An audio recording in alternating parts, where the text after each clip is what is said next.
salaamullaahi calaykum soo dhawaada saaxiibadeenna wanaagsan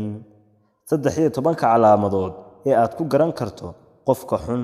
marka aad la macaamilayso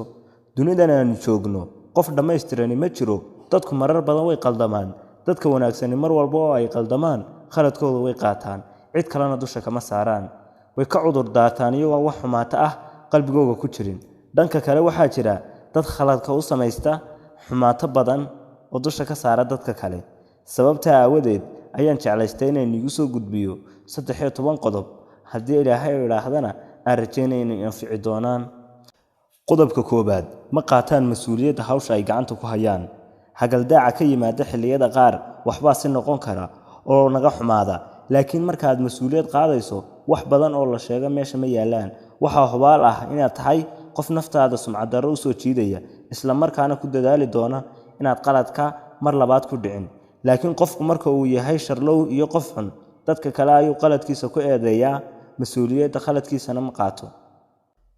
qodobka labaad macluumaad badan ay qariyaan macluumaadka aan waafaqsanayn rabitaankooda way qariyaan si ugu dambeyn arintaas loo ilaawo qodobka saddexaad waxay jecel yihiin in wax walba gacanta ku hayaan marka ay hawl qayb ka yihiin waxay jecel yihiin in wax walba gacanta ku hayaan wax walbana u shaqeeyo sida iyada hawadoodu rabto iyo doonistoodu qodobka afraad khiyaanadoodu way badan tahay arrin kasta waxay doonaan inay maareeyaan wadada ay u jeexaan iyo doonistoodu ku salaysan dadka kale khiyaano iyo xeeladaysi u isticmaalaan marka ay qof khiyaamayaan marnaba kama labalabeeyaan maxaa yeelay waxay u haystaan inuu khiyaamo gaara karaan waxay doonayaan iyo hadafyadooda nolosha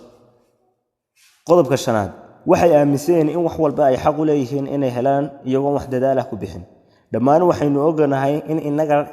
in innagayna laga rabo inaan si xoog leh u dadaalno si aan ugu gaarno hadafkeena iyo waxyaabaha aan doonayno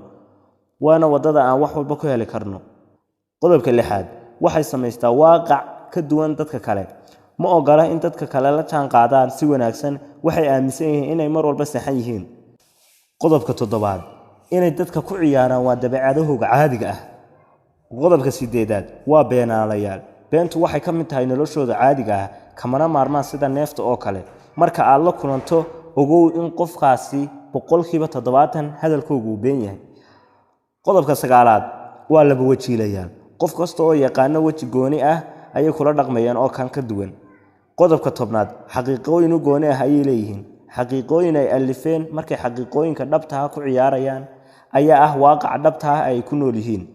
qodobka 11aad waqtigaaga ayay ka lumayaan gaar ahaan marka ay ogaadaan inay jirto shaqo laga rabo inaad waqti kooban ku qabato waxay isku dayaan in waqtiga ay ka dayacaan qodobka 12aad marnaba ma khaldamaan waxa dhici karta in qof dhibaato xoog leh u geystaan habeenkii inuu si wanaagsan u seexdo ama uu iskaga seexdo oo aanu dareemin in wax dhibaato ah jiraan oo kale isagoo qofkaasi aad u dhibaateeyay qodobka 13aad wanaagaaga ayay ka faa'iideystaan waxa uu kula soo hadlayaa marka uu dan gaar ah ka leeyahay oo qurac marka aad dhibaataysan tahay kuma danqado marka aad meel wanaagsan maraysana kuma faraxsana haddaba si kastaba qofka aad calaamadahan ku aragto ka fogow oo naftaada iyo noloshaada ka dheere si aad ugu badan dabkaasi iyo waabayda uu firdhinayo waxa rajaynayaa in barnaamijkan ku anfacay haddii aad jeceshahay barnaamijyo noocan oo kale fadlan like saar subscribe tana ugu dhiirigeli aad iyo aad baad mahadsantahay